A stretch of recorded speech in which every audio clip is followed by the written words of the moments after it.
Under-19 ഏഷ്യാകപ്പിൽ മലേഷ്യക്കെതിരെ നടന്ന മത്സരത്തിൽ തകർപ്പൻ അർദ്ധ സെഞ്ചുറിയുമായി ഇന്ത്യൻ കൗമാര താരം വൈഭവ് സൂര്യവംശി. 26 പന്തുകളിൽ 3 സിക്സറുകളും 5 ഫോറും അടക്കം 50 റൺസാണ് താരം നേടിയത്.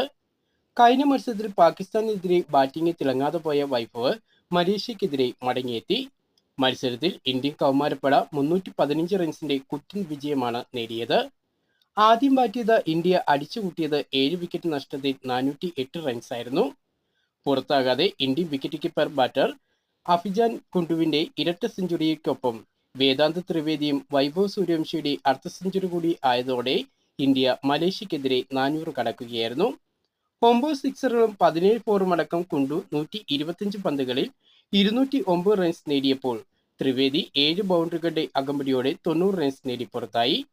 യൂത്ത് ഏകദിനത്തിൽ ഇരട്ട സെഞ്ചുറി നേടുന്ന ആദ്യ ഇന്ത്യൻ താരമായി അഫ്ജാൻ കുണ്ടു മാറി. യൂത്ത് ഏകദിനത്തിൽ ഒരു ഇന്ത്യൻ താരം നേടുന്ന ഏറ്റവും ഉയർന്ന സ്കോർ എന്ന വൈഭവ് സൂര്യവംശിയുടെ റെക്കോർഡും കുണ്ടു മറികടന്നു. കഴിഞ്ഞ ദിവസമായിരുന്നു ടൂർണമെന്റിൽ യുഎഇക്കെതിരെ 171 റൺസ് നേടി യൂത്ത് ഏകദിനത്തിൽ ഒരു ഇന്ത്യൻ താരത്തെ നേടുന്ന ഏറ്റവും ഉയർന്ന സ്കോർ എന്ന റെക്കോർഡ് വൈഭവ് നേടിയത്. ഈ ഒരു റെക്കോർഡിനെയാണ് കുണ്ടു ഇപ്പോൾ മറികടന്നിരിക്കുന്നത്. മറുപടി ബാറ്റിംഗിൽ തകർന്നടിഞ്ഞ മലേഷ്യ 32ാം ഓവറിൽ 93 റൺസിൽ പുറത്തായി. 5 വിക്കറ്റ് നേടിയ ദീപീഷ് ദേവേന്ദ്രയുടെ മിന്നും ബൗളിംഗ് ആയിരുന്നു മലേഷ്യയെ അതിവേഗം പുറത്താക്കിയത്.